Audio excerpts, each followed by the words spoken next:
Tēnā koutou katoa, everyone, and welcome back to Mucky Hope Productions. I'm your host, Mucky Yeah. Hope.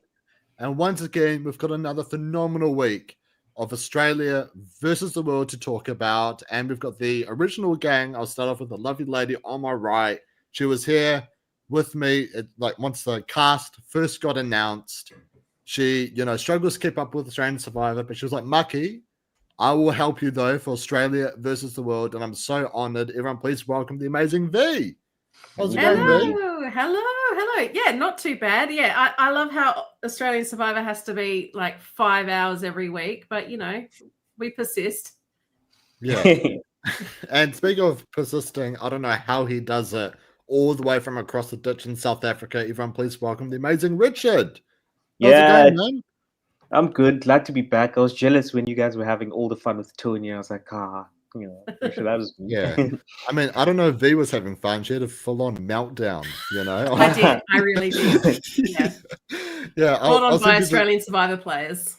Yeah, if you haven't seen it, go onto Mucky Hope Productions Instagram page. It's literally the last post. I try to post reels, but I normally just can't be bothered at the end. But I just had to post that one. It was so funny. But I'd love to welcome in a very special guest.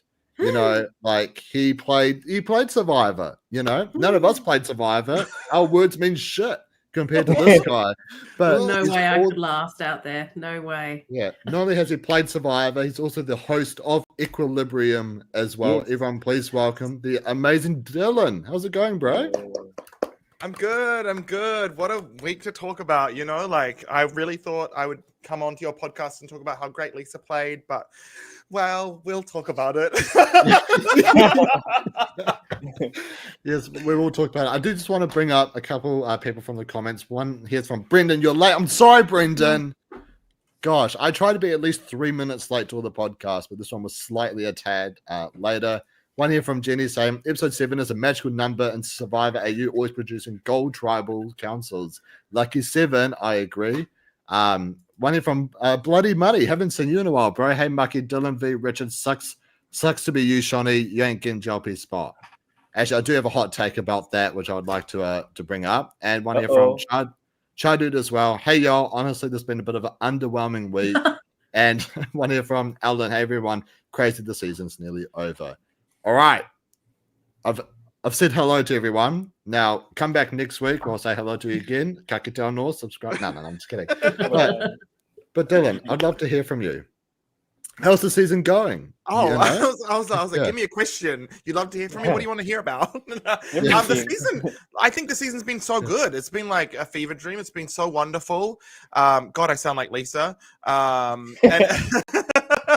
I think it's just been so good. I think the point that was made there that it's been a bit of an underwhelming week, and I think there is like an element of like Survivor Australia with it being such a long form game. You get like these really dynamic players earlier on in the season, and then there is that kind of patch in there where it's just kind of like, oh my god, like everything that we know is going to happen is going to happen. And I think definitely the last 2 episodes I think were like that, but not to say that there wasn't like a bunch of dynamic stuff happening and it wasn't just great to see certain people on the screen and see what was going on. And I'm sure there's lots we can cover about what happened and what maybe flopped and what maybe did go so well for the people who were playing this week. Yeah. Well, I guess opening line, our girl Lisa Dylan is out. And she made a couple headlines this week as well, but I'd just love to hear from you because you played with Lisa. How was it watching Lisa on your screen again? I love Lisa. It sounds like I'm about to follow this up by saying, but no, I love Lisa. I think she's so wonderful. I think that Lisa is very normal. She's just like a very normal person, which doesn't necessarily where everyone is just like this giant character. So I think I went into it not expecting her to be a person who popped, but I expected her to kind of be someone who drove narrative and like was able to speak about what she was doing. So I'm kind of sad we didn't get to see that a lot more in the season. It makes sense because of what she tried to do in to go against production, like it's your edit's ruined. God, I shouldn't say that, but I just did. But that's kind of what happens, I think, with that show, and there's plenty of examples of people who have been in that position. So, I loved seeing her again. It was great to see her I think it's interesting always to watch a person who has won Survivor come back, and then to see an edit that is not a winning edit, which is obviously the start of the season, not receive a winning edit, and you're used to seeing these people in power or control and doing everything correctly because that's the story you're meant to know. And so, yeah, to not see Lisa have a winning edit was, it was wild. I was like, damn. And I think I'm used to a certain type of Lisa, and I didn't get to see that Lisa, but it's because she wasn't winning. Yeah. But I love seeing. Yeah. And how did you feel about her gameplay this season as well? I think, look, I've obviously had the luxury of being able to like almost see it through a Lisa lens, and I have a little bit of a connection with her, and we don't talk a lot, but like I've been, like touching base with her and just seeing how she's going and that kind of stuff. And I think Lisa this season, in her first season, she was a very strong strategic force, and she was presented just as that. Like there wasn't really much dimension to the character she was. So it was nice to see human Lisa. I know that a lot of people thought she was annoying because her voice is high and blah blah blah blah, and she is fawning over Sari. And I think it's always fun to look at something through a production lens. Maybe it's because I'm a former player. Like I always watch a show through a production lens, and to me, like, like of course they're going to show Lisa as the Sari fan because she is a Sari fan. Did she do? Did all she do the entire time was fawn over Sari and do nothing and have no gameplay? Absolutely not. I don't doubt that she had a game plan and she wanted to go as far as she could with the love for Sari, but also the fact that she was still in game mode. And if it came down to it, I think she was getting to a place of trying to be with the internationals and Sari, and then it would come down to, do I take out Sari or do I go with the internationals to the end? And I think she was always going to lean towards going with the internationals. I think a point about Lisa that I love is that she plays to win. And also, if Lisa understands that she can't win, she's not going to beat a dying horse. She's not just going to go, oh, well, at least I could get to the end, and at least I could have a chance. I don't think Lisa wants to go to the end and like be shut out, which is fair. Like I think maybe it's a pride play, but also I think it's a really intelligent play. Like, do you want to go to the end and be the losing finalist, or do you want to be someone who makes decisions for yourself? And so I like that. I think she addressed that in a couple of her exits. Sorry, I've talked for so much. Oh no, it's all good. We're loving it. I'm just so passionate about Lisa. I think she did what she could, and I think that decision she made in Final 7, I think was like, as someone who knows Lisa, I think it's just very Lisa. I think that this is the kind of thing Lisa would do, and she played as a winner, and when you're playing a game as a winner and as a returnee, like, you have different priorities. Like priorities that I had when I played Survivor, and she obviously, as a returning winner, has different priorities. Is her priority to win? Maybe, but like, is her priority to maybe like get a few of those things out of the way that she did in her first season? I think it's probably leaning more towards the second part. Like it's about having fun. It's about enjoying the experience. It's about knowing that you're not really damaging anything by being out there. And so I think she probably was there to have fun primarily. Yeah. And I think she got to have that. Well, V, like with a season like this, where it's just so short, super intense, you need to have fun, right? And being such a super fan, if you're out there with like Parvati, Sari, your Georges, your Davids, your Shonees, why not play with them, right? Yeah, I mean, I saw someone mention that she was sort of the most real out of everyone, and you really could, guys, of being on a tribe with Tony, Party, and Sari would just be so intimidating, so overwhelming, and I think she probably handled it the most normal out of everyone else on that tribe. And I adore her for saying, I want Sari to win, because she's and you could tell she was like, but well, if Sari wins this, then it's really awesome. Oh, but I'm in this too. Oh, like, I get it, and I get her wanting to bow out. That didn't bother me. I thought you know, it wasn't because she was learned and she wanted to bow out gracefully, and it just wouldn't have happened the way she wanted, so she continued. But yeah, I adored her this season, and yeah, I don't think we got an opportunity to see her play how she would perhaps play with a group of other people when you don't have Cerise sitting there and Parvati sitting there and Tony and Rob scenario. Yeah. I just want to say I have seen a few comments about the live being a little bit choppy. I'm like working on the internet a wee bit. I believe it's on my just internet's a bit crappy. So please bear with us as I try and fix it. But Richard, let's talk about the Hotline, episode 7. You know, it's talked about as one of the greatest tribal councils in Australian Survivor history, as they with like the Daisy blindside and the Fraser blindside. How was this tribal for you? Did you love all the chaos that came with it? Oh, it was amazing for me because I was telling one of my friends who introduced me to Survivor that like I hadn't really watched any season before season 20, so I've only watched like season 22 upwards, right? She was a bit like voted out early, pre-merge or something. So watching her just boss that tribal council, I was like, I was not familiar with your game. Like, she's really good. And she just does it like smiling, like, oh, I'm just poverty, I'm harmless, I'm just charming. And yeah, it was amazing to see. What a move. Yeah. Well, Dylan, what was so funny to me was like the whole episode was going to make a blindside on Parvati. But I'm not going to vote with you. Luke is super sus of Lisa. But it's not even Luke that blows it up. It's Parvati's own paranoia, you know? And it's like the second she gets a tiny bit of confirmation, she flips. She's everywhere, you know? It's like as if she walks into a minefield. She's just immediately flipping on the internationals. I think, well, I mean, like for my own selfish reasons, I didn't like it because obviously I loved the 3 internationals. But I think about this season, and I think it's maybe, I feel like it might come out at Final Tribal. I hope someone brings it up, but I feel like it's not a very social season. Like it's a season where it's just go, go, go.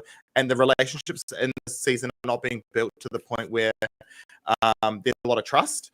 And I think what that's doing is it's like, I think it really disadvantaged those international players who didn't have like a prior kind of like headline information about them, if that makes sense. No one knew who Lisa was, no one knew who Tommy was, no one knew who Cass was.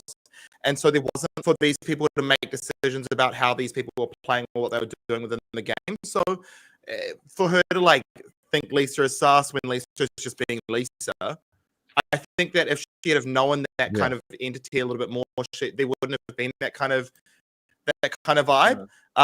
Obviously, it sounds like a lot was out of the edit. It was trying to be like, okay, like I'm just going to try and help Tommy get his plan to happen, and then we saw it the way we saw it. But yeah, I've been really interested in watching Parvati. I think there have been a few instances in there where I felt like she didn't ever want to work with the international players. I could be wrong. I could be off, but I've opportunity. When the opportunity arose to work with Australia, it was kind of like perfect opportunity for Pav. And granted, I get it. Like if you're the biggest name and you're going to go and work with the 3 people who no one knows about, like it puts you in a very dangerous position. So like I understand her willing to run to the other like perceived big players. Yeah. I'm just going to quickly shift spots. Hopefully the Wi-Fi will be a little bit better. But I just want to bring up this amazing comment. Remind me of Richard's line in Prince was born too. You can't just come to the birthday party and not blow up any balloon. Well, Rich, something I found super interesting, right, was that exactly what you said, Dylan. Parvati didn't really want to play the internationals. I felt like the internationals were Cerise numbers. Right, she's working very closely with Lisa. Cerise one going out talking with them, whereas Parvati really isn't. Do you think Cerise is like blow up by Parvati? Just give me 2 seconds. I'll be right back. But still answer. Bye. Bye. Okay, now it's our podcast. do whatever we want. Yeah, but like when I look at what happened, obviously at the start of that episode, I think Cass had to pick Paul, Yes. Siri, Yeah. and who was the other one? Tommy. Yes. Yeah. I think for me that solidified that definitely Cass, if not the whole of the internationals, really wanted to work with Poverty and Siri, but I think from Poverty's end, I think she had that little paranoia that told her that maybe these guys might not want to play with me. But I think if I speak on behalf of Siri, she had connections with them. Who's the most successful businesswoman in Australia? Janine. Yes. Janine? Yes. So she had a connection with Janine. Luke came to her to apologize about throwing her name out and then blaming it on the internationals and said they want to work together. Siri is also connected with the internationals. Siri also has a relationship with Shonee. I think she has all of her bases covered. Yeah. But is it going to work out for her in the end? I don't know. I hope. What's interesting as well at that Sunday night's travel as well, she was she was quite into themselves and not getting involved, getting their fingers in all the pies as they went around. And I think Sunday night we saw kind of what Siri does best, which is those relationships. And this week I feel like it was almost an affront when I think she got one vote from Shonee or something. It always seems like a shock, like someone voted for Siri. Why me? Why me always? Yeah. Which is what Siri does best. Because people do want to target Poverty, but they end up voting for Siri as like a safe option in case. But no one's really, correct me if I'm wrong, but no one's really going for it. No. I don't think that's happened at all. She's either been we'll split the vote, or we'll say we'll tell Shonee to vote for Siri, that kind of thing. But it hasn't been Siri is the target tonight. Not even a discussion. You know, correct me, chat, Mucky, correct me if I'm wrong. Never. Which is what she does best. Yeah, no, I mean, I feel like Luke's targeted her one time, I believe. It was the episode where Kirby got taken out, right? But I feel like he went to the wrong people for that, you know, because he went to Siri's core alliance outside of Poverty, right? It's like, hey, let's blindside Siri. Something that was so funny to me, Dylan, was, I know we're jumping ahead a wee bit, but like when Tommy gets voted out, Tommy's like, I'm voting for Siri if you want me to stay. Which is literally like, I'm going to quit so that you can stay. She still like can't bring herself to vote for Siri. She just throws a fit. She's like, why would I vote for Siri? Yeah, exactly. Like, well, I think Lisa did that. I think Lisa played. I mean, she obviously had to do something after the fact. You know, after Siri would just be like, I think that would have been even more detrimental to her game. I think she had to. I think she was kind of like locked into a hard space, right? She had to vote for the Australians, regardless, just to prove that when she got back to camp, she could say, "Well, yeah, I said I was voting for Shonee, and I voted for Shonee." Or like I said, I was voting, didn't vote against either of you, and I think that, I mean, I don't know if she quick thought that in the moment, but like, that's what I read. That as. Like, she just had to exactly. Yeah. Well, V, I'd love to talk with you about Poverty flipping on Cass here. You know, like there's been some tension between, you know, Poverty and Cass for a while. Was this the right time to take out like Cass, in your opinion? Well, it's an opportunity, and I think I was saying before that we saw the best of Siri this week, but I think we also saw the best. I believed at the time that she could just take Cass as idol, and then Poverty said she was laughing. That was fabulous, and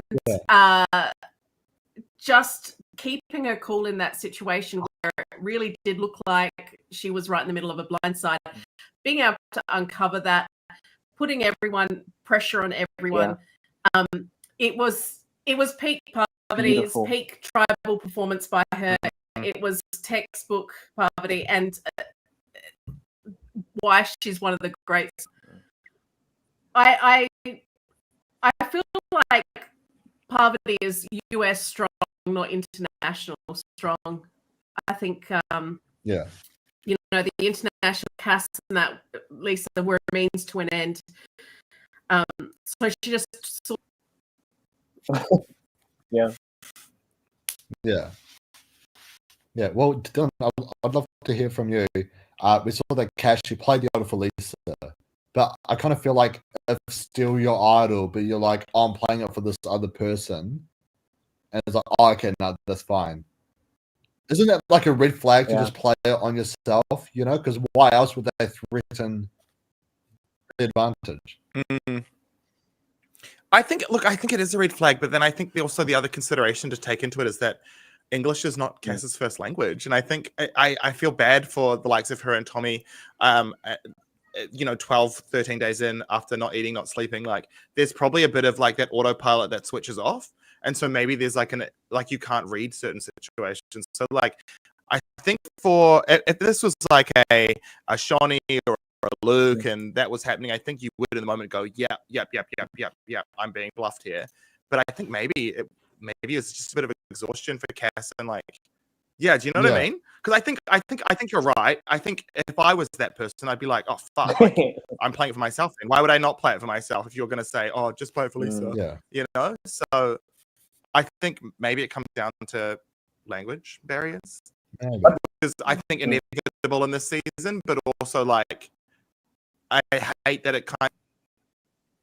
Yeah, but I think if anything, that was showing poverty. That was Cass's way of showing poverty that I want us to go together. But I think Cass. 100%. I think it was the right time to get rid of the internationals, unfortunately. But yeah, it was one of those moments with Parvati that at the moment, the way she was explaining it, you're like, yeah, that makes perfect sense. Like, who'd you vote for, Lisa? Yeah. Oh, Parvati, it's fine. Like, Parvati speaking to me, like, and it's so convincing in the moment. So if you are tired, English is your second, you're like, okay, cool. Yeah, cool. Yeah. And then you think about it later and you're like, wait a minute. What did I just do? Wait a minute. No. Yeah. And like, this might be like a hot topic, but I think this is probably Parvati's best move she's ever made. Yes. The whole Survivor career. Like, you know, just being so calm in that moment and like make her feel okay to play the idol on someone else when she's the one copying the votes. I think class. Great at manipulation right there. Yeah. You know, it's so good. And then Richard, we get a surprise immunity challenge at Tribal Council. You know, it's like the regular episode 7. I feel like moving forward, if any of us play Australian Survivor, especially you, Dylan, Survivor 2. So okay, there've been 6 episodes so far. Okay, we're gonna be getting a challenge. Yeah. You see that it's what was the challenge game? It's where you like to balance the blocks. Yeah, the rope. Right, and like casually move back. Did you get to do a challenge like that, Dylan, in your season? No, those challenges were like reserved for the merge portion, and I didn't really I didn't make it there. You know, I was taken out just. Yeah. Also, really sorry about chopping the skies. I'm literally playing with the router as we speak. I'm not sure what's exactly happening. I don't want to just unplug it because then this whole stream's in. What happened? I feel like in a moment like this, like you must be feeling so stressed, right? You know, it's Tribal Council, you have to win immunity, especially after that mad scramble. Like, how hard do you reckon it would be to try and balance all the blocks? I think under normal circumstances, for me personally, I wouldn't be able to do that challenge under normal circumstances. But then you're telling me that like we just had that awful tribal where everyone's names got thrown out. If I'm least for trying to stay calm and like keeping things balanced and whatever they're doing, like screw that. Awful, horrendous. Yeah, and no opportunity to talk to anyone. Just doing it. You know, you want you want 24 hours to have a few discussions. Yeah. I might just go now and not spend the time. Well, she tried to, but like, oh my god, you just go. There's no chance. I'd love to hear from you because have you seen Survivor New Zealand? No, Dylan, no. Oh, wow. You might not have even been on it. I'm just taking your word for it. It's true. I'm just bluffing. Yeah. Well, because there's a moment in season 4, not season 4, at the final 4, and Dylan, you might be able to add extra information to this, where the underdog of the season, well, not really underdog of the whole season, but her name was Tess. She was the one to go, but she won immunity. And it was between Lisa and this other guy called Dave, but Lisa's closest ally, like, pretty much sacrificed herself. She, like, quit without really quitting. She just got Lisa and Dave to put their votes on it to make a 2-1-1 vote out so Tara could, like, give Lisa her vote on the jury because she felt like she deserved to be there. I kind of felt like that's what Lisa was trying to do this season. It's like, that explains it then. But Tommy might be able to be quitting is helping her. But I guess in general, because I've seen a lot of flack for Lisa online about it. Like, what do you think of Lisa trying to quit in this moment? Like I said before, I thought it was fine. And clearly there's a precedent for it. Because you're sick of it is different to a little naive maybe to think that JLP would be like, oh, well, let's not do the vote then. That's fine. No, just go. But I thought that was fine, and I honestly think we weren't say a little bit intimidated and overwhelmed by the whole situation, and she just had a heck of a tribal. Putting it lightly, like Luke was just airing all of Lisa's dirty laundry to anyone who would listen. I'm going to go home if that's okay. Well, so I thought it was fun. I understand some of the frustrations because how I look at it, right, it's like you're representing your country, and like Dylan, like our Survivor is still not being renewed. Thank God Traders got renewed, but Survivor's still nowhere to be seen. And I was literally watching this with Brendan, and I was like, oh my God, Lisa, this is why our TV shows keep on getting cancelled. I know, I said, I don't get the call up for season 2. It's your fault, Lisa. Yeah, but like, I'd love to hear from you. I understand some of it. You're on the world stage. As JLP said, you've only got 5 days left to go. Why would you want to quit now? Like, yeah, I'd love to hear from you. What's your sort of feelings watching this in the moment? And yeah, I think I was shocked. I watched this live on. I watched the episodes live on stream, and I think if I look back, I was screaming at the screen like, "What are you doing, Lisa? What the fuck? Like, what's going on?" But I think with more context, it's a sense for Lisa because, to your point, she had a person, her number one ally sacrificed their game at Final 4 so she could get a chance at the finals. And something that Lisa spoke about in a couple of her exits was about the way that she played New Zealand 2 and how she felt she played super isolated and she never kept anyone close, and she felt very uneasy in the whole space, and every time she got close to someone she was like, well, I have to vote them out. And I kind of I think in that moment she felt that kind of guilt of like, I've done this to other people and now I've got a chance, like I've had the chance to win and I've won, and here's a person. Tommy lost his season by 1 vote, so like I can only imagine like what it's like to be in that position. And look, to Lisa's credit, she knows her strengths and she knows the weaknesses really well, and her strengths are not challenges. And she kept making comments that she'd walk into challenges, you could hear her saying, win an endurance challenge. She's not going to, be the fastest runner or lift the most things. And that's just Lisa knowing Lisa. She's hyper aware of like everything that she is. And that's something that comes with age and experience, and just knowing yourself. And so, yeah, very self-aware decision, I think. Not one that I think I'm like, it is what it is. And she was trying to protect someone. So, you wouldn't expect JLP to be like, absolutely not, you're going home then. You're not on the jury. Because that's never been done before in Survivor. That was never been the case for AU. So, I think there was no precedent for her to assume that that would have been the thing. Because if she had known that, there's no way she's offering to quit. Yeah. No, I mean, I did find that kind of funny. Where it's like, yeah, you can quit if you want. It's not going to make a single difference. You want to quit? Like, I was like, whoa! I just found that so funny. It's like, yeah, you can do all this if you want. I mean, it's not even going to matter. But Richard, I'd love to hear from you though. Yeah, I wanted to jump in on what Dylan was saying a bit in that. Yeah.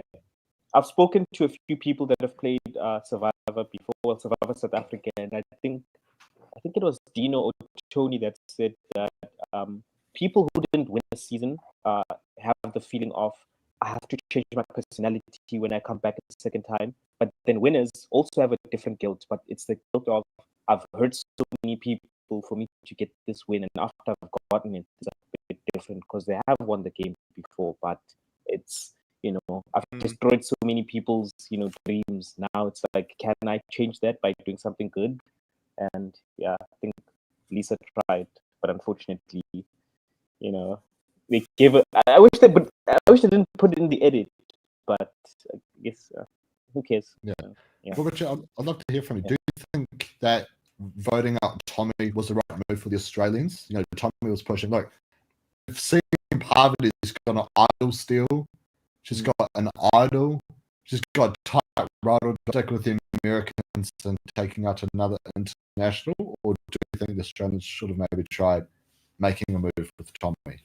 No, I think definitely for the Australians it worked in their best interest because it was 3 of them, and if I think Tommy went home, it would be 2 US people and 1 Australian, I believe. So it was definitely in their best interest. Who it wasn't in their best interest, however, was the USA players, because they'd be down a notch. And if you're going to try it, believe the Australians, better, good, I don't think that's a wise decision. That's why I was worried for Siri's decision in terms of letting that happen. But I guess she had a different motivation in the whole thing. But yeah. But I do want to say, Tom, the points Tommy was raising were really good. If you looked at it from a numbers perspective, without emotion, he was spot on. Everyone's best relationships mattered in the long run. Yeah. Well, V, I felt really bad for Tommy. He even said in his final words, I came in tonight wearing immunity and somehow I'm still the one going on. I loved him. I was so fortunate to have watched this season right before the season came out. What sort of your feeling towards Tom and Cass? Did you also really like them? Did you think they were a great addition to the cast? What's sort of feeling on the internationals as a whole? Yeah, well, last week I said that Cass was one to watch. I thought she was fantastic, but wasn't really a match for. Get a really good sense of Tommy, and maybe that's an edit. I'm not sure. I would have liked to have seen more from him. It's been it was a fun episode on Sunday night, seeing him sort of be him. And I feel like before that, he just sort of didn't seem to get the confessionals or anything like that. So, yeah, whether it's an edit issue or I'm not sure. Yeah. But I thought Cass was fantastic. I'd love to see her play again. Yeah, she was so good. How about you, Dylan? Had you seen Cassandra or Tommy's season before the season had ended? No. Absolutely not. No, I had not seen their seasons beforehand, but seeing them now, look, I was gonna say seeing them now, I might go watch them. I won't. But I loved them. I think they were both great. I think they're both great additions. I don't think I've ever seen Parvati so nervous.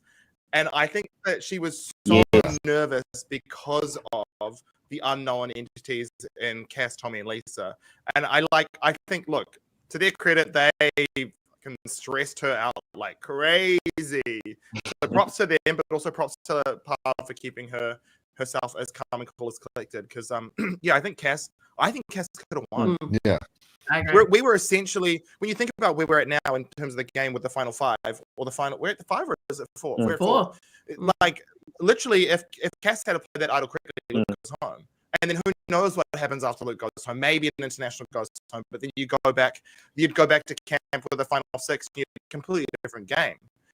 And that would be a fascinating thing. Yeah. So it's like a real sliding doors moment. You don't know what, these kinds of things only come around every once in a moment, and that conversation by Pav really shaped the full trajectory of the rest of the season. Exactly. Because we could have lost Luke, which would have been wild. Yeah, and like it's a great move by Parvati as well to get rid of Cass, because like when you think about it, well, Luke has ultimately become now the new challenge beast. Before he started winning challenges, it was literally her and Cass. They were the last 2 for every single challenge. And we can talk about it more towards the end of the podcast, but I think Parvati's, I reckon she's got the final immunity. Like, did you guys see on the next time? Yeah. Like she's got it, and I think Cass was the only one standing in her way, and she got rid of her. And just coming from Jenny, Cass says in a 6 hours, might be like a summer flick, nothing else really on. And wasn't there an article that said production stepped in about her quitting? JLP was going to let her quit, and they said no. Oh, that'd be kind of interesting. Just JLP is like, hey, you wanna if you wanna quit, you can quit, and then EP comes out. No, stop. That'd be pretty great.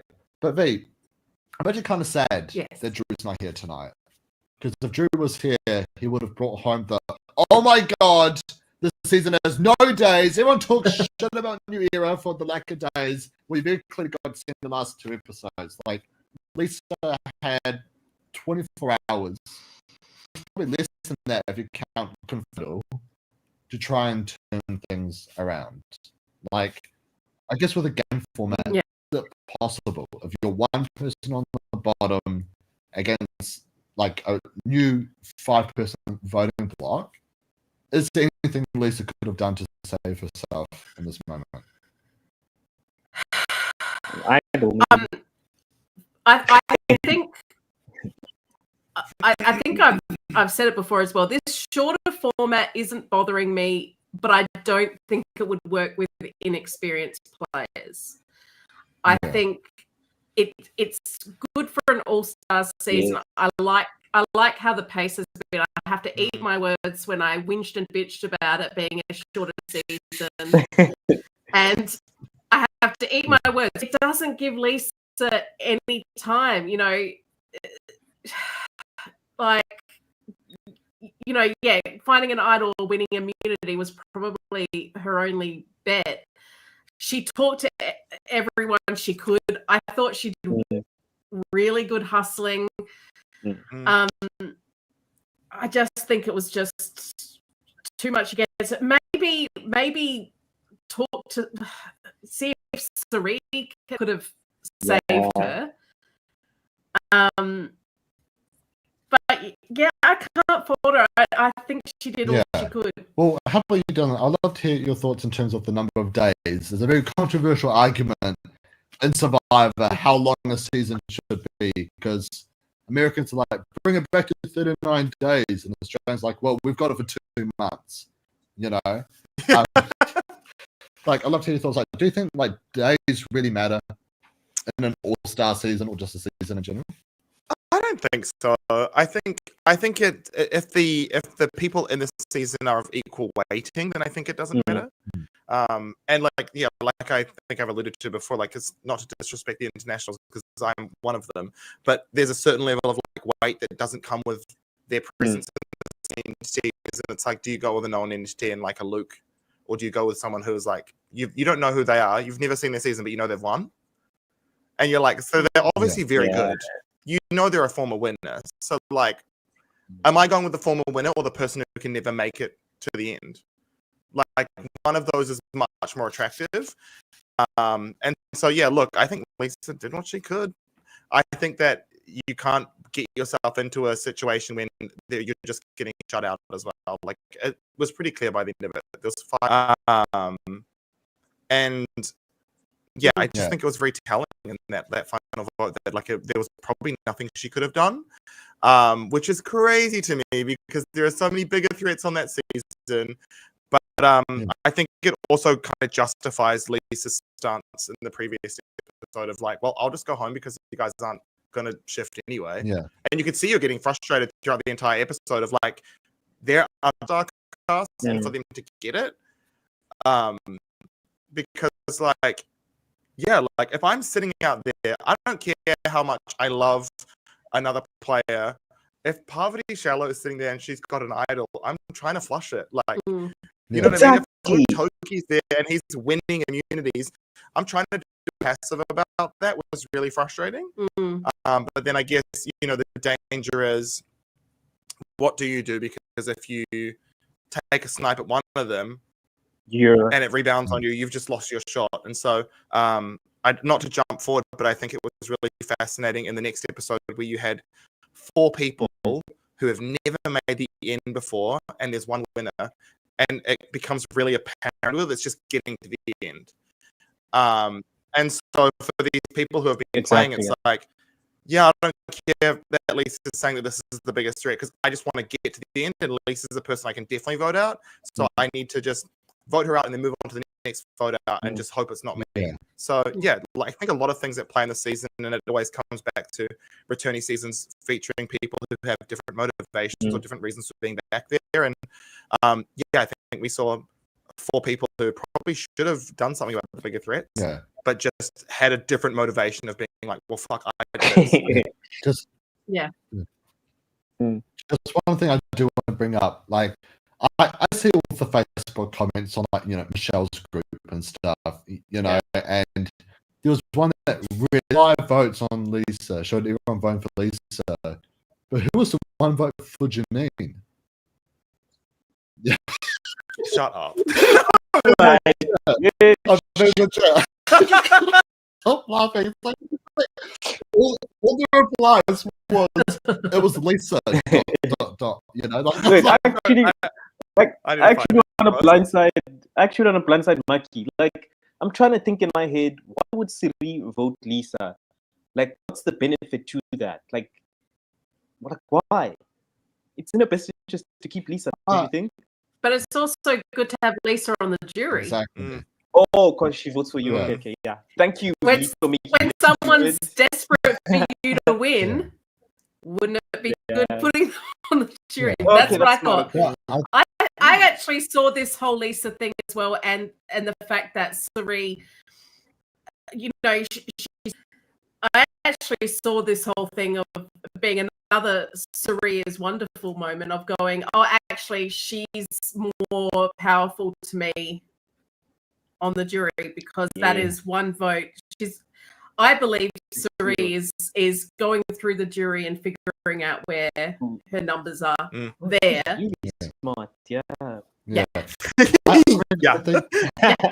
think as well, it's an interesting take because something that I definitely thought of during the episode was, and I mean no disrespect to Lisa at all, but I think after she announced that she wanted to quit, even though it's in the best interest to try and save Tommy there, I think the jury probably looks at that as like, the fact that you want to quit this deep into the game, I think that'll be a huge negative on her game, and maybe other players potentially saw us like a goat to the end, like, well, who wants to vote for the one who wanted to quit with 5 days left, kind of thing. So I think for players like Luke, you know, like Shonee, Parvati, and stuff, you know, they want that 3rd spot or that 2nd spot. They'll take whatever spot they can get at the final 3, and so any like I guess like goats you can say, even though I personally don't think Lisa is a goat, I think like as long as you get rid of those smaller fish as much as you can, which I think is ultimately why Luke and Parv are still at the end together. I think the more smaller fish you take otherwise is how can I fit this person into my game to be at the end, which is very hard to manage. But Richard, any final thoughts on Lisa? I heard some people saying, oh, like, people think, Lisa's like weird, or Lisa's normal. Lisa's not normal. Lisa's not weird. She's amazing. I love her. She's strategic. I love her little one-liners. Her love for Siri. I mean, if I was playing, I probably would have been hers. Yeah, I love Siri. Yeah. Yeah. Yeah. How about you, Dylan? Like, did Lisa what's Lisa? Sorry, I just lost my English for a second. It's like the Wi-Fi's out. Thoughts of Lisa going into the season? Like, did she, I guess, like, go above your expectations? Did she do as well as you thought she would? Like, how are you feeling about Lisa making it this far into the game? I think she sat about where I expected her to sit. Like, I think it was like a solid. I expected her to go deep. I didn't expect her to get taken out early. I expected her to make relationships. I expected her to like align with Sari. Like in the cast, when the rumored cast came out, and I saw that Sari was on there and Lisa was on there, I was like, oh, she's gonna show the first thing that happened. Everyone was like, oh, that's not fair. Yeah. There's all these Americans and there's not enough, they're going to be outnumbered. They're just going to be taken out 1, 2, 3. And I was like, I didn't realize Lisa's out there. Yeah. Like, Lisa loves Sari. Like, I was like, Pav and Tony might be in trouble. Sari's going nowhere if Lisa's got anything to say about it. And I know Lisa, and Lisa will be able to rally numbers and pull someone like Sari. And so, like I think she did as well as I think she could have end. And I thought she could have got to the end and like given someone a good run for their money. I think people might have I think my initial reaction was that she would get to the end because people would be like, oh, counter out. She won't be like, she won't be any good, and she would have had like a PRS or like a Christy Bennett style final tribal, but like not win. And so, I mean, like the first episode, I thought she was going to win because of her great episode. But then when she got like 6 episodes of no confessions, I was like, I'm glad she's had a good time. Yeah, she literally like was like play with the episode and just went and it spiked up a little bit, but went straight down. But like, I guess I'd love to know. You don't have to name names or anything, but has any overall reaction to seeing Lisa come back? I don't really talk to anyone from my season. Fair enough. I mean, I'm trying to think, like, who have I spoken to? Look, I've spoken to Adam a little bit, which is controversial because we obviously were not friends on the show, but he's probably the person I speak to the most. And I think Adam was contacted to play, but he didn't make the final cast. Okay. So I think he only would have watched if he was on it, if I'm honest. And I think everyone else, I think they were just kind of like, I don't know why they were there, to be honest. I mean, fair enough. It's surviving New Zealand, right? It's like even people on traders have got to do what traders are. So. I haven't seen a lot of these international seasons. You've said great things about Tom and Cass. Is Lisa also someone that, you also just like really love to watch? Yeah, and I'd love to see her come back and play in a situation to watch her season. I know. Because I am a fan, and I feel like we didn't get to see her spread her wings and do her whole thing. Yeah. See, what you should have done is she should have been like, oh yeah, I was like a runner-up or something. Yeah. You should be like, I was like the. Well, some would argue I was the player of the season, but yeah. Like I mean, I haven't seen your guys' season since it came out. If I remember, there's probably only like 5 people out of the 18 that were actually like, like above subpar, who are at least great to watch. And you're definitely one of them, Dylan. Yeah. Could you imagine? Mucky goes, and you're not one of them. I'm like, not one of them. Yeah. I'm leaving. Yeah. To me, the most interesting player was Jose. Wait, is that who saying the name? Jose. You're You mean sorry. oh, I can't. I was Yeah. gonna. I was about to spoil it, then I was like, I can't because V might watch it.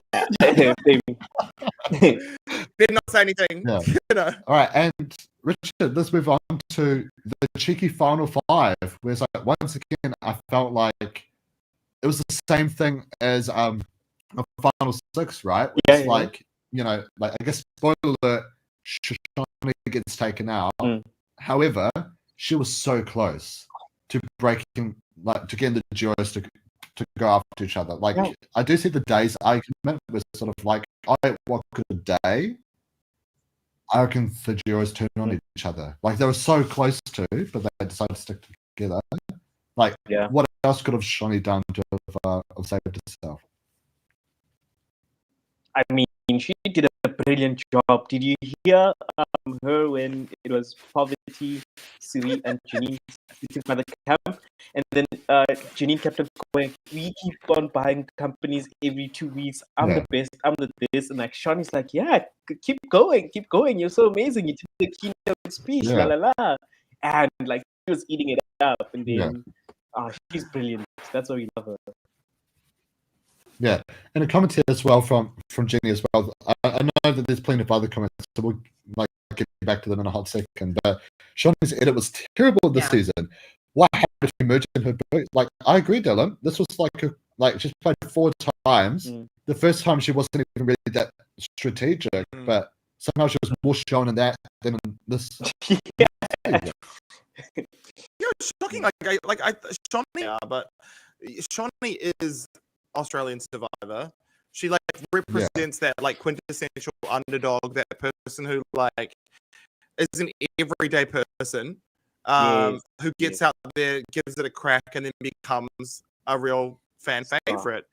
And like for her to be in the season to get like the coronation edit in the first episode where she was the first player with like on the runway and all that kind of stuff, I was like, oh, Shawnee's going big. She's a master confessionalist. She's so funny. She's so self-referential. The audience, the Poverty and Shonee moment. So she's so self-aware and hyper aware of what the fan base wants. And so for the like production to not use her, I was like, what the fuck? Where is Shonee? Like, because I think you could have absolutely chucked a few more Shonee confessionals in there in favor of maybe some of the Pav ones, but it is what it is. Yeah, I mean, I was going through some Shonee highlights as well the other day because I was in mourning V. I was sad that Shonee was gone, and something that's just so underrated was there's a moment at early on in All Stars where the votes between her and Henry, where he's trying to scrap the votes together. He's on the bottom. He's trying to take out. Shonee's got the idol, and she pulls it out, and she says in front of everyone, "Well, if yours is real, you better pull it out." And she plays her idol, and it's like I missed that this season. I felt like she would have had so many great snarky moments that everyone, she cuts George on day 99 just because why not? Like crushes things. I actually thought, her name was getting kicked around. I think it was Monday night, and every shot we get of Shonee, she's just at camp, putting things away, doing something with the fire, and I'm like, is she really going? I'm fine. It just didn't seem like she's not doing anything at all. Like, I think if you were watching this completely for the not knowing her at all, you'd go, oh, she's just a goat that they're taking along. She's she did some stuff pre-merge, but then merge happened and she just went, well, I'm going to make sure our camp is clean and that the fire's going. And it's like, are you really not hustling? It's your name is being thrown out there. Are you really that secure that Luke is? So where was her edit? Because I don't think she was just pottering around the camp the whole time. No. Yeah, she had a good moment where she had a good read and went to Luke and was like, Luke, I'm pretty sure you have an idol, and if you do, please give it to me. Yeah. Like Alana, that's so brilliant. Yeah, only Shonee can go up to someone and say, hey, can you give me your idol? And it's like you're half joking, but also like just pretty dead serious. It was so good. But Dylan, how heartbreaking was it? Luke drops a stack. Shonee's in the lead. She's going to take the challenge, and then the wind blows it over. Yeah, it was. You don't have to say that to me. You know, like there is a Shonee Motel. So to see that happen, I was like, no, like it was so bad. She was so close, and she has pulled out some clutch immunities in the past. So it was well within her wheelhouse to be able to do that kind of stuff. And so for it to be the wind, and it's not even because she's like not balanced, I was like, yeah, that was so gut wrenching. And a comment here from Gabe as well saying Shonee's going to flying solo the entire time. Will be like quite often in what is it in Shonee's game? She's got a tight duo. She had the finale, but they'll target pretty much almost every vote, like post the final night, right up until finale gets taken out. So it's her and Shonee being targeted. She had, with like Nick and Harry, and then she moved on to like Brooke and AK, and then she also had Liz and the Villains Tribe. Which of the two would you say is like a better game style for Shonee? Did you like just flying solo, or do you think she works greater? No, I think we saw what happens when she flies solo, and Tuesday night was it. Yeah. I think if that was her strategy, if that was maybe she's experimenting. She's so experienced that she's just going, I'm going to try it this way for this whole game. It's just the relationships clearly were there. Having said that, she got pretty far. We're not 3 episodes in. Like, we're pretty deep. And if Luke didn't give Janine immunity, like Shonee's name was the case for Janine, so it may have gone the other way. And Luke and Janine being so tight was the main problem for Shonee. Having said that, I really wish Luke would have. Parvati said, "I play this for Luke," and I with the art. Sorry, I'm jumping ahead. Yes, with the art, Luke go playing it for Shonee. But I mean, I guess Parvati would have been given right of reply to change hers. It would have just all blown up. But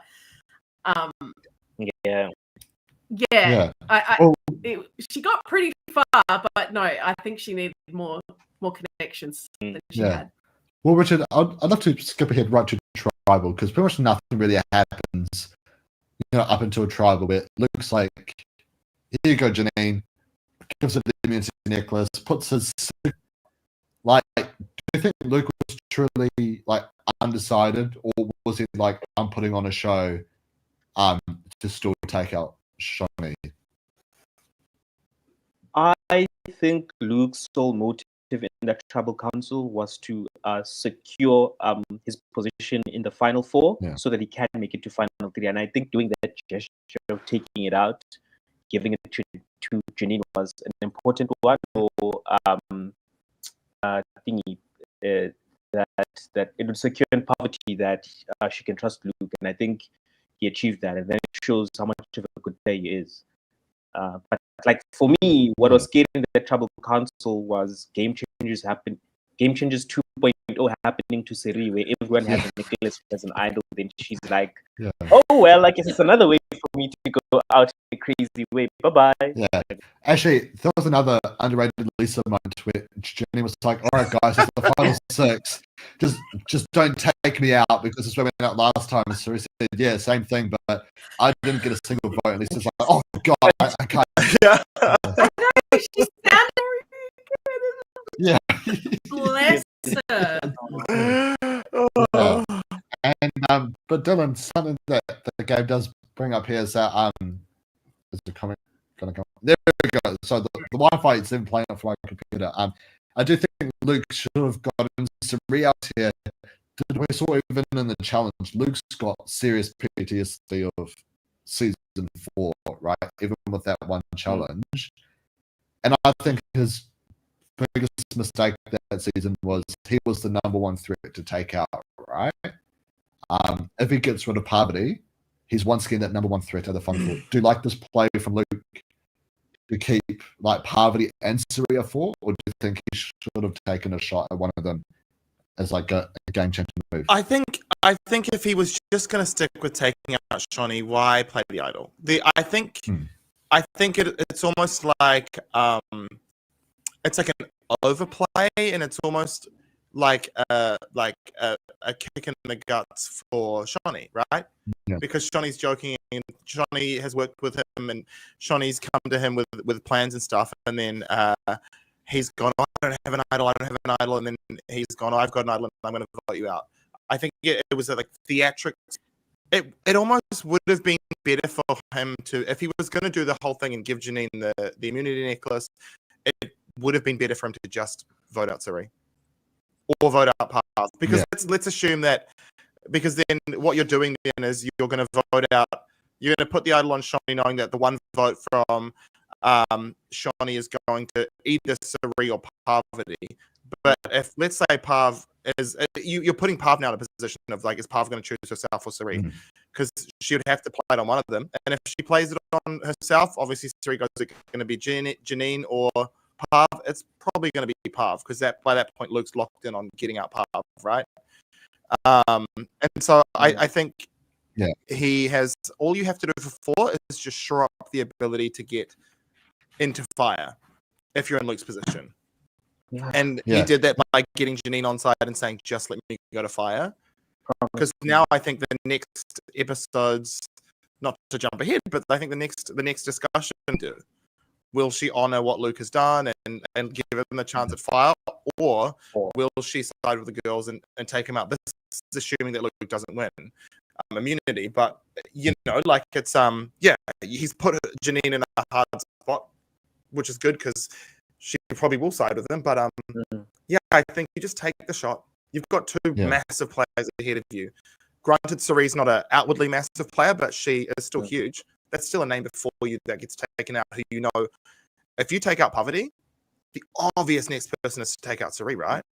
Because then Suri's going to have 2 votes on the jury with Parvati and Link, a vote with Shonee, and I think there's only 7 people on that jury. It's not big margins you're going to be winning by, so 1 vote could be all that matters. Yeah, a few comments I do want to read out. One here is from Gabe, which is Luke wants to take someone to 4, who lets him do 5 making. This one needed a chance for continuous 2. He's so focusing on fixing that mistake that's about the game being played in front of him. Exactly. And one comment here, which I find pretty funny, it would be hilarious if Luke loses fire after time against Suri. But also, I just want to bring up what a great play from Luke. Obviously, not knowing that he'd be in this position, but getting Parvati to rip up that advantage. Yeah, that was good. Right? Like, because I believe all of our theories going into it was like, oh, he's going to like give Janine or Shonee his idol. And it's like trying to get her to like flush the advantage and waste it, right? But the fact that he got Parvati advantage, like, can you imagine if she still had it and he tried this move and it's like, well, sorry, Luke. And then Luke gets thrown up because of it. That would be, that would be juicy. I completely forgot that happened. Like, this has actually been such a full week of bloody crazy shit. Like, that's insane. Like, that he got Parvati shell, actual madness. Yeah. Yeah. And I mean, I'm curious. Do you think Parvati made the right choice, ripping up that advantage, or do you think she still should have kept it and just had it? I think it was a terrible decision, but I also see her. I see the point of like being a massive threat and wanting to like look at the next biggest threat and be like, well, we have to partner up, and if that's the only way she can assure that like connection is stays, you know, kind of loyal. Yeah. I get the move, and like obviously it's played out for her really well. In the moment, I was like, what are you doing? Yeah. Good. I think it was a good play on both of them. Yeah. Props to Luke for doing that for real. That was crazy. Yeah. And that's what makes the season so great, right? Is that like, even though we lost a lot of early favorites like Tony, George, Robin, and David and stuff, we get to see players like who could have ever imagined, right, coming to the season, oh yeah, like Luke's gonna get Parvati to rip up an idol steal advantage after telling that he's got an idol. You know, like, how could you even imagine that? It would have only been sweeter if he was actually bluffing about having an idol. Oh, yeah. Then that would have been very sweet. Yeah. No, it elevate his game to a whole other level. Yeah. And Richard, there's been a lot of flack online in regards to David being the next host of Survivor. And Shonee's final words, she said she's hang up the red dress and she's covering for Jonathan's job. Do you think Shonee, if Shonee was the host, do you think she would? No, first of all, Shonee is Shonic. Shonic. What's the term? Yeah, but yeah, she would have been amazing, and I think having her as the first female host to host Survivor, she's like the perfect fit. However, for David, I mean, I know he's hosted other games and stuff. I just don't see him being the perfect fit. But if it was Shonee, I would have loved it. Yeah, I just want to see her laugh and make, I don't know, smoky comments. Yeah, Dylan Tribal Council, and she's like, "Oh wow, so that was crazy." So, yeah, yeah. Can you imagine trying to you'd say anything to Shonee, you'd be like, "Yeah, so I really feel like," and she'd be like, "You really feel like this?" I can't imagine the kind of havoc she would create as a host. It would be so funny. I thought it was so cheeky of Channel 10 to leave that in her final words as well, to be like, "I'm come for the host job." I'm like, oh, we all know how that is. yeah, it's beautiful. Yeah, because I do remember hearing rumors though of there was multiple people in competition for Jonathan's role. And maybe Shonee could have gotten that role, or do we think that nah, she was just cracking a joke? Ooh. Who else is in contention for that role? I'm curious, but I don't think seriously. Probably not. At a challenge, she wouldn't be paying attention. She'd be having a drink. Yeah. Maybe that would be kind of cool. Yeah, exactly. Yeah. She'll be like, "Oh, yeah, finally, I want to get out of this heat." At the start of the season, we're actually that really bad sunburn, all around here and stuff. So she'd be like, "Excuse me, guys, can drop this endurance stuff? I'm getting sunburned."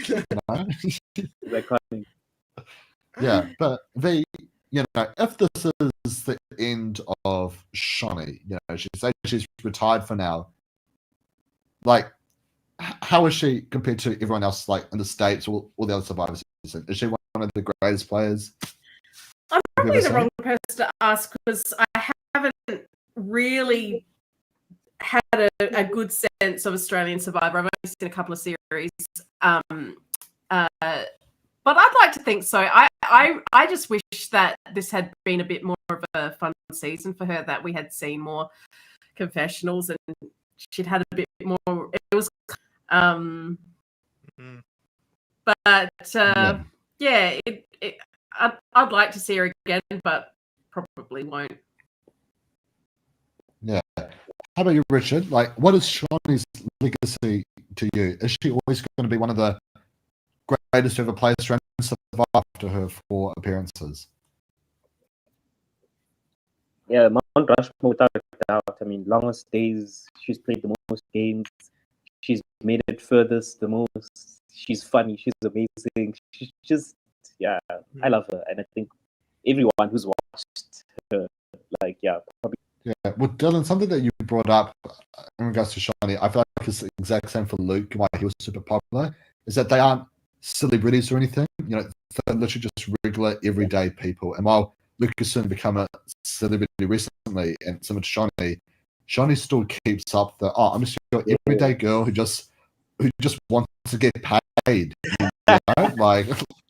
Yeah, I think she said for intro for Heroes vs Villains, I'm back because inflation is just so great. She's the most relatable character I'd say Australian Survivor has had. I also sad to maybe see that this is the last time she ever plays. Absolutely, I wanted the chance to play with Shonee. Are you kidding me? No, but I think she's Shonee, I think, is to Australian Survivor as Sari is to US. You know, will go down, I think, as one of the best and ever win.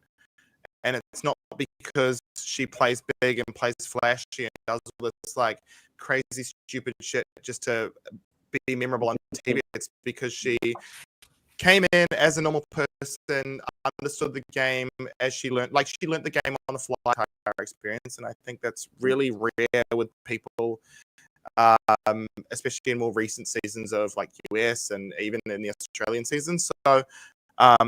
Sad if this is her last time. You could put Shonee on every season of Australian Survivor and I would never be mad. Let her get to 300 days. You know what I mean?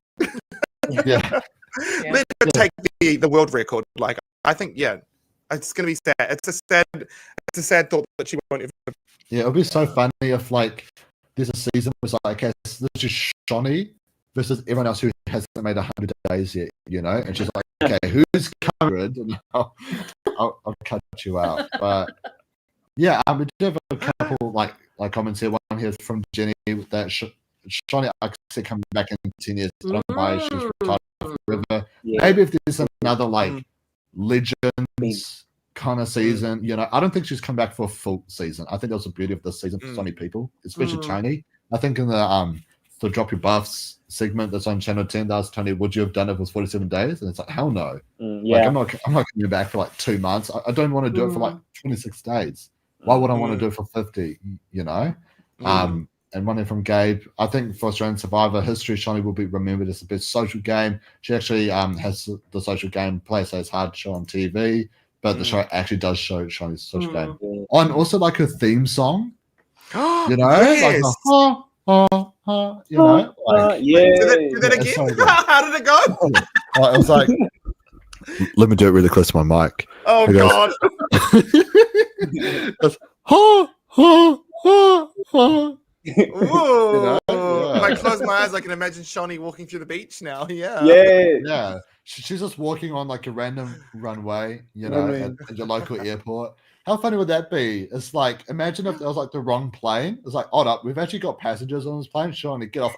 No, this is my shot. You know, this is my shot. I'm doing it the one time. Either you film it or you don't.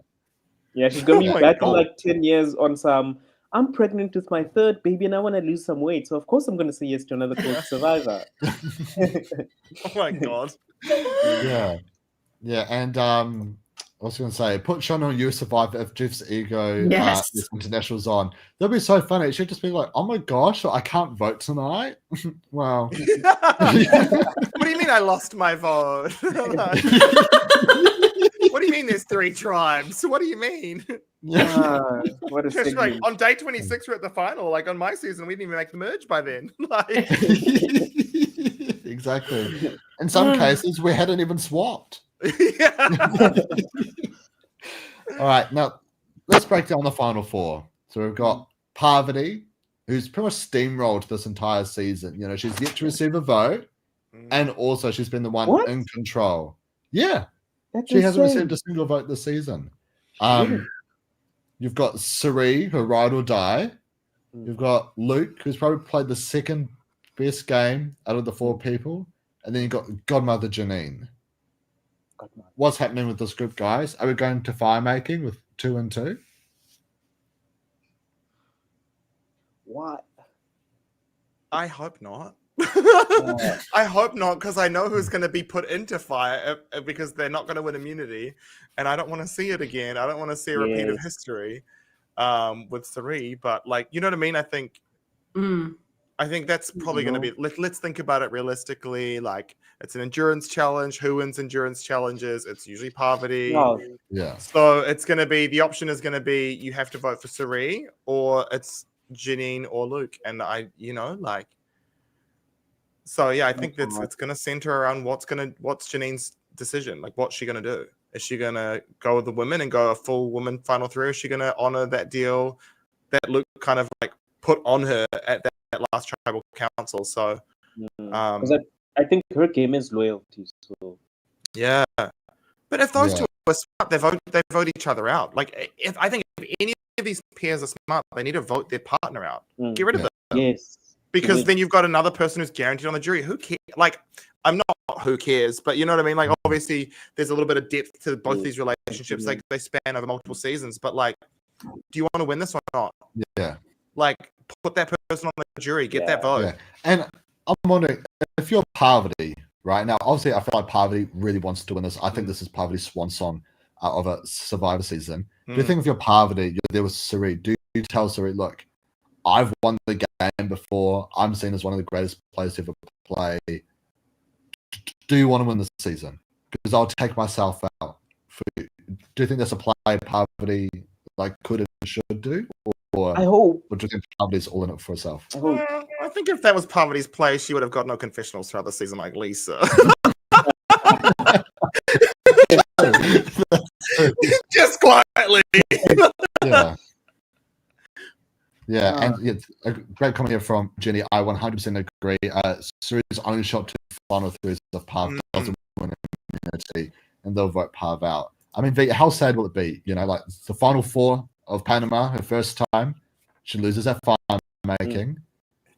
We saw at pre-merge, she had to make a fire against Sarah, and she still couldn't make fire after all these years later. Like, is that potential? I want. Yeah. Oh God! It's like. I hope not. Yeah. I don't think that's very dignified for Suri. I don't think that's. I hope not. I'm trying to do it in my head, and that whole only shot to get to final three. So if Parvati wins immunity, and then she's going to take Suri. Oh no! It's different in Australian Survivor. Yeah, it's not American Survivor. There's it's no vote. They have to vote. What happens? Enlighten me. Because I've only watched it's just a vote. Is it? Yeah, it's just a normal. It's a normal vote. Only Parv will be immune. Then the rest. So there'll be no fire. So fire is not on the table. If it's Only a tie, if it's a tie. If it's a tie. Oh shit. Okay. Oh, I don't know. I've been trying to run it in my head. What's the question again? Something I just want to bring up a comment here by Gabe. Do you think Parv should just give up immunity to Suri and be like, yeah, I will take someone on and fire? Yes. Yes. Is that a move for Parv? Has she ever done anything altruistic like that at all? I don't think Parvati's the type. I would say the closest she's done is when she got. Then again, it's not like I'm putting myself in danger. Worst case, it's a tied vote, right? And she had the right read as well on that vote. But like giving yourself a 50-50 chance to go. No, I don't think we've seen Parv make a play like that. No, I don't think. I'd hate to though. Yeah. I don't know. I don't know. Storm. Yeah. And I feel like if it's a vote, I feel like we're going to be getting Australians Tiger Suri, because I think we can all agree Parv is 100% going to win that challenge. There's no discussion. So it's either Suri goes out on fire, or maybe Janine turns on Luke. No, she won't turn on Those are Luke. like the only. Yeah. Okay. Yeah. Well, have we just accidentally spoiled the finale episode? Then it's like what else can really happen? You know, like so that it will be Luke and Suri going to fire. You reckon? Like Parvati wins immunity, Luke and Suri going to fire, Luke winning fire, and the final three is Janine, Luke, and maybe Suri's best chance is maybe if they vote for Janine to go into fire. Maybe that's something that could happen. Maybe they tried 2-1-1 Janine out. That would actually be very crazy. Yeah. Can you imagine pulling off a 2-1-1 on Janine? That'd be pretty. As long as Siri survives, I'm happy. Right. Yeah. But even then, like, I guess let's quickly go through all final three combinations. So let's say Suri is taken out, and it's Luke, Parv, and Janine. Who wins? Luke. I say if it's Luke, Parv, and Janine. Yeah. I don't think Parvati wins. Oh, I think if Parvati sits there, she wins with anyone. Yeah, I- immunity, strategy, social. I don't see any of the Aussies voting for her to win, personally. Oh, jury numbers. Just really quick, I just want to bring up we're not buffering anymore. Yay! Gosh, yeah. So sorry, Wait. guys.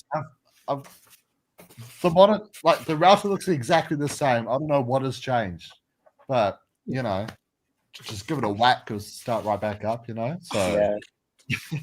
anyways, let's get back to it. So yeah, Are V. the internationals voting for Parvati to win? If up there with Luke and Janine?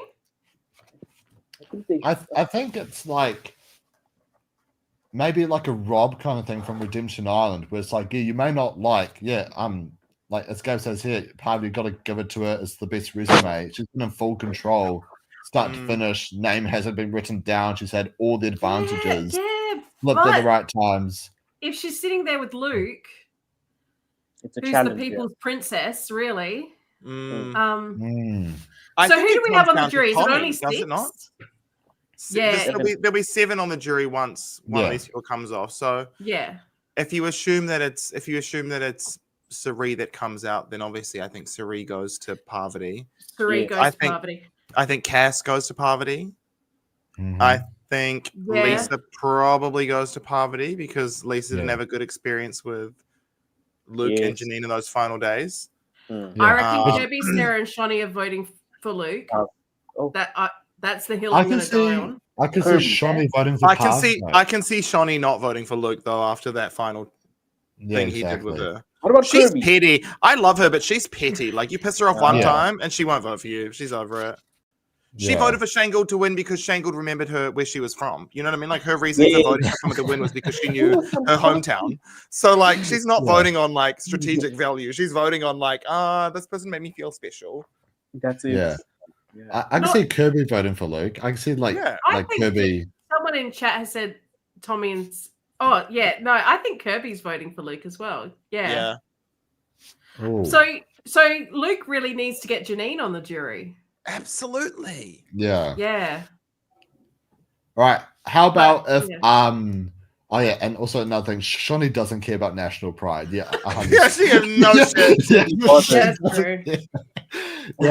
Right. Let's say if exactly what's going to bring up here. Do you honestly see Luke making a past Final Four? He looks so much pain during the Jones Challenge. I think he'll go for the August Final 3. If Luke is taken out and it's Parv, Sari, and Janine, who wins?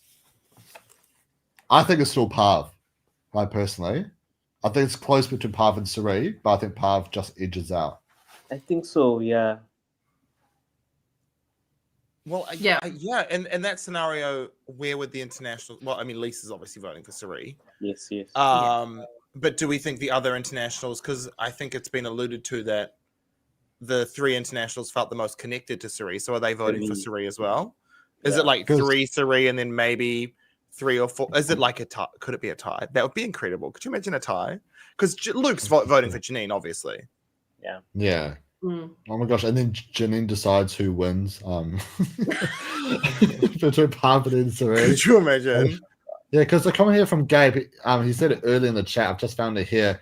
This is probably Sari's worst game. I think worse than Heroes vs Villains, where she was pre-merge, because I felt like all of Sari's options was the internationals, and I think for Sari, her massive move would have been to take out Parv and somehow it's her at least maybe one Australian and one other world at the 4. But like she's guaranteed to go to the end. But since all the internationals went out back to back to back, her whole game is kind of tied to Parvati. So I can sort of see Parvati making that argument in terms of, you had all these connections and all the social currency, but you didn't use them. You didn't spend them. You know what I mean? Whereas Parvati was always flipping and stuff like that. So that's how I personally see Parvati edging out Sari. But what if they're like, but we've got to let Sari win, you know? Lisa's just on there going, let her win, please.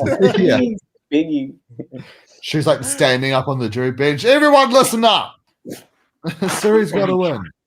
Well, do you think, if we have Janine as a final 3, do you think then we see the national pride with Kirby, Sarah, Shonee, and Luke, and they vote for Janine to win? Do you think Shonee would vote for Janine to win over Sari or Parv? it's too big of a strategic season for them to choose national pride. Yeah, I but doubt. Aussies Yeah. are crazy. They're crazy, you know and they that. love an underdog, which is funny calling Janine an underdog because she's one of the most Yeah. successful women in the country. But Hmm. out of those three, you'd sort of call her an underdog. Yeah. I think Shonee still goes for Pav. Hey, like Yeah. I think Shonee goes for Pav. What it could be like. I could see like maybe a Sarah voting for a Janine. No, Sarah votes for Pav because she's a big fan of the game. Yes. Sarah's almost as big of a nerd as Lisa. Yeah. Didn't come across, Yeah. but yeah, it was nice. Yeah. And one comment here, this also relates to all of you guys as well. I just feel like it's just a good one to bring up for all of us. But Mucky, if you're on jury and Lisa's at final 3, do vote for her for national pride. And the answer is absolutely fucking yeah. It's Lisa Holmes for fucking. I even brought a New Zealand flag with me to watch parties, but You'd after vote over Luke. You'd vote for her to win over Luke. I mean, I might just drink bleach right before going. Like, I wouldn't be able to handle that. But I literally brought a New Zealand flag with me to Australia because I was going to wear it to all the watch parties. But then I saw that everyone else was dressed casually. I was like, I don't want to look bad. I don't want to be that one guy like, whoa, Kiwi flag, and no one else has anything. But I would personally vote. Like, it's hard, but. Like, I guess maybe same thing for you, Dylan. Is like Survivor New Zealand's been gone for like way too long, and if Lisa won a season like this, maybe that's the one reason it comes back. So I would probably vote for Lisa. You know, Luke's already won Big Brother. You know, Yeah. he's really done well at other things. I would probably give my vote to Lisa for national pride. But how about you, Dylan? Like, would you vote for Lisa to win? I always would like to think that if I ever got the opportunity to be a juror, that I'd be fair and objective, and I would vote for the best player. But I probably would just vote for the person that I liked the most. Like, Exactly. which it's kind of, like that's just how I would do it. If Lisa was sitting there and it was like, hey, let's get a Kiwi to win, I'd be like, of course I'm voting Lisa. Against anyone else, maybe if she was against like Shonee, it'd be quite difficult for me. That's when I'd be drinking bleach before tribal council because I don't know what I'm going to do. You know what I mean? I'm like, I can't decide. It has to be, Who am I voting for? No one. Like, actually, Dylan, really funny story about the equilibrium game.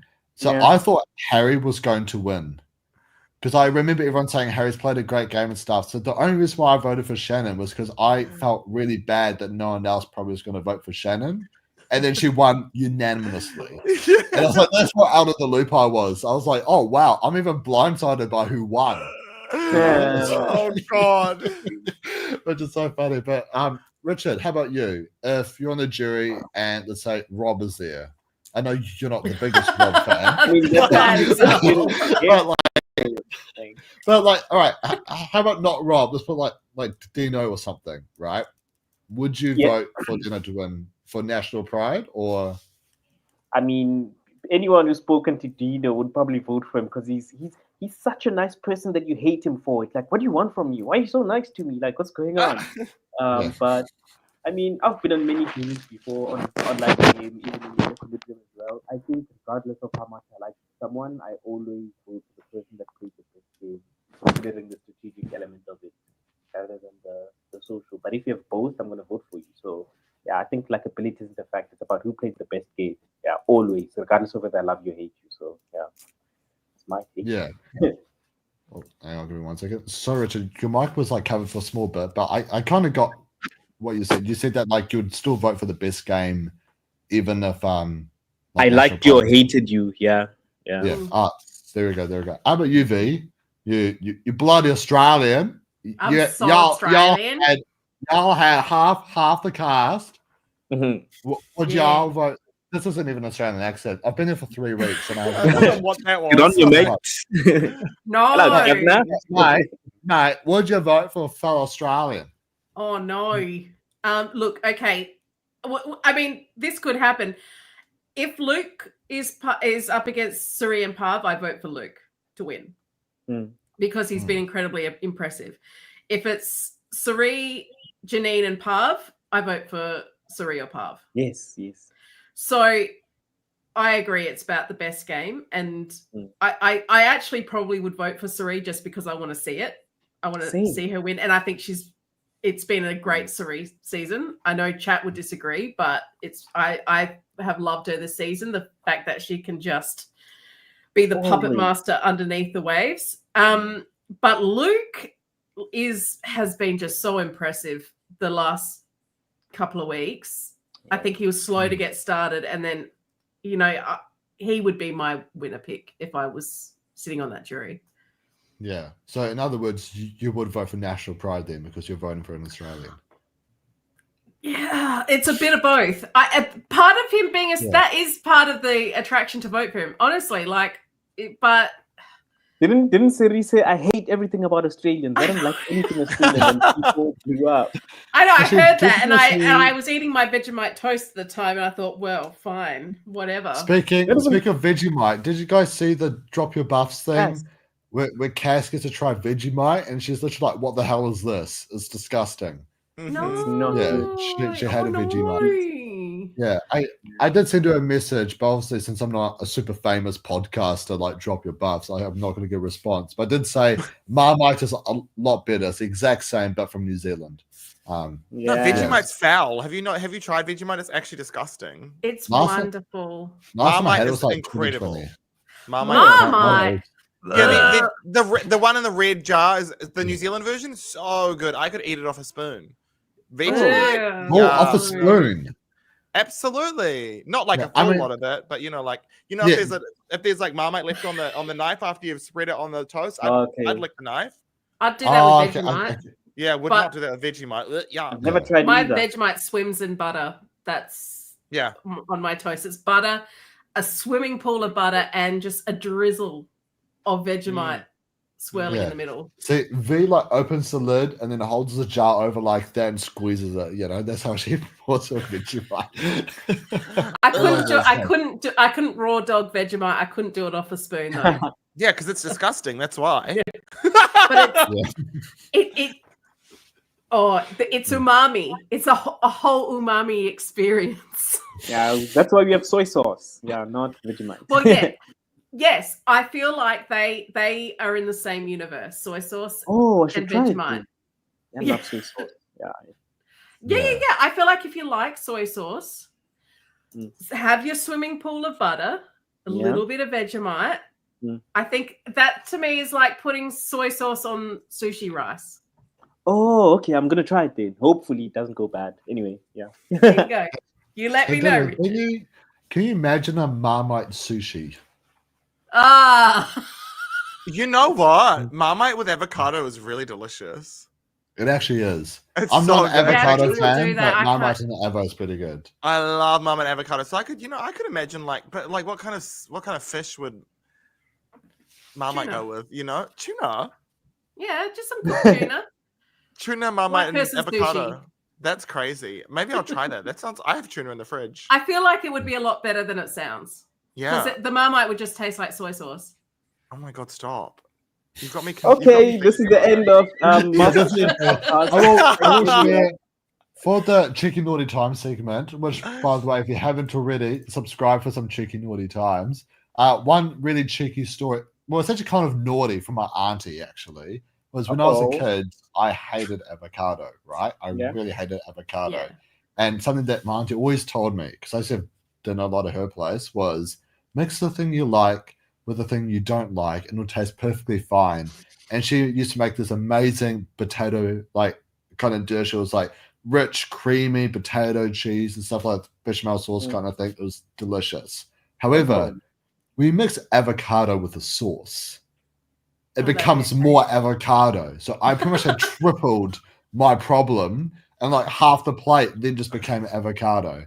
It's one of if Janine turns on Luke or if Parvati turns on Cerie, there will only be a smidge of the betrayal I felt when half my plate then became avocado. Yeah, it was absolutely ridiculous. But Dylan, thank you so much for coming on the podcast. Where can people find you? It's just the Dylan Hetter, just my first and last name on all socials. That's where I am, and then you can usually find me on my other stuff from there. I said other stuff as if I got hidden links. It's Twitch. It's nothing else. Yeah. I mean, it's tricky. It's tricky naughty times if you have to advertise any links, this is the segment to advertise those links to them. So You're only fan. yeah, I mean, I can be your only fan, but as soon as it becomes fans, Yeah. I'm out. Yeah, only fan, only one. Yeah. My only fan. Thank you, Mucky. Anytime, Dylan. Anytime. But how about you, Richard? Where can people find you? Yeah, same socials. Richard underscore Kobedi. What I'm going to be doing this weekend is watching the Survivor Australia versus the world with the former South African players and the people who are producing it. So I can't wait to tell you guys how that went and all the good reactions about the finale and stuff. Yeah, can't wait. Yeah. And how about you, V? Where can people find you and what some hot, juicy stuff that you got coming up? Oh, well, Gabe has messaged who gets the V's Knees award. And I think we should make that official. I don't know what it means, what the criteria for V's Knees. You created it, V. Person with the best knees. I don't know. I've been I think that out of the 4 left, the people with the best knees would be Parvati and Janine. Like they look really, really strong in all those challenges. Like Janine, she's a beast. Like they look like they could out yoga anyone in the world. Anyone. So whereas Luke's been whinging and complaining this whole time, and kind of so has Sari. So V's Knees Awards it's joint Janine and Parvati. But also, if you love The Amazing Race Australia, next Wednesday night, Michelle and I will be talking about it. I believe at 7:30, which I think is 8 p.m. Australian Eastern Standard Time, right here on this channel. So come join us for Cheeky Naughty Times on Wednesday with the next show. Yeah. And also something as well, Drew and Jake, I believe, if you're, a TNT fan coming over here, Jake will be coming back to talk about American Survivor season 49. 2 people who we apparently do not know, but we all do kind of know, are on season 50. So we're excited to see what their games are right before season 50 comes. Let's pretend to care about season 49 and while we wait for season 50. Yeah, so Drew will be back covering that season. We've got V. Michelle doing The Amazing Race. We've got a lot of great stuff. So subscribe for Cheeky Naughty Times. Thank you so much for all the amazing support. What's the last video? We got like 1.3k views or something like that, V. Like, feel like a rock star. Oh, we're so famous now, guys. Like, I have. You better watch it. We're bloody coming, Yeah, Tony should come here more often. Exactly. Shannon better watch it. But until next time, guys, thank you so much for putting up with all the buffering and stuff. I'm glad it all got sorted out in the end. I've been your host, Mucky Hope, Kakita Anor, and I'll catch you all in the next one. Take it easy, guys. Bye.